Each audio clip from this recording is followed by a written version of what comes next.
Teteh, bagaimana cara menjaga kesehatan mental dalam ujian pertikahan? Kakak Li, kalau kita berbicara pertikahan, tentu itu adalah ibadah yang sangat panjang ya Kakak Li.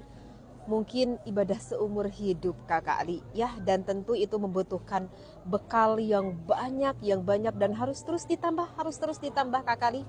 Agar apa? Agar kita mendapat akhir cerita yang indah dalam rumah tangga Kakak Li ya. Tentunya kan kita mengharap ingin terus berkumpul dengan keluarga yang kita cintai di akhirat kelak. Dan itu tidak cukup membutuhkan hanya sebatas materi, tidak cukup hanya sebatas kesehatan fisik saja. Tetapi kita membutuhkan mental yang kuat dalam pertikahan, membutuhkan hati nurani, dan tentu itu berdasarkan akan ilmu-ilmu yang berhubungan dengan rumah tangga atau pertikahan. Maka tips yang pertama dari Teteh tentulah Kakali, kita harus bidzikrillah. Kita harus ingat kepada Allah. Kenapa harus ingat kepada Allah? Ya karena kalau di dalam hidup tidak ada Allah, tentu hidup kita akan celaka. Ala bidzikrillahi tatma'innul qulub. Ingatlah kata Allah, kalau hati kita ingat kepada Allah, maka dalam hidup kita akan penuh dengan ketentraman. Dan tentunya berzikir ini tidak cukup dengan lisan, tetapi yang kita harapkan harus sampai ke dalam hati.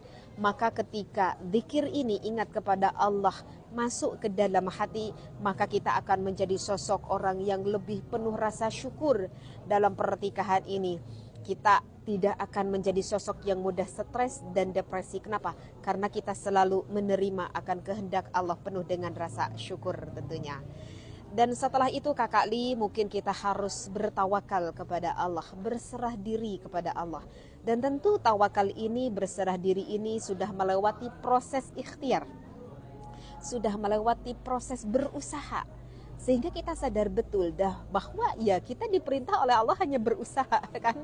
Berusaha bagaimana caranya mencari sehat, bagaimana agar kita mencari dengan ilmu, bagaimana rumah tangga ini di dalam pernikahan penuh dengan keindahan ya, bagaimana rumah tangga mawaddah warahmah sakinah. Kan kita terus berikhtiar.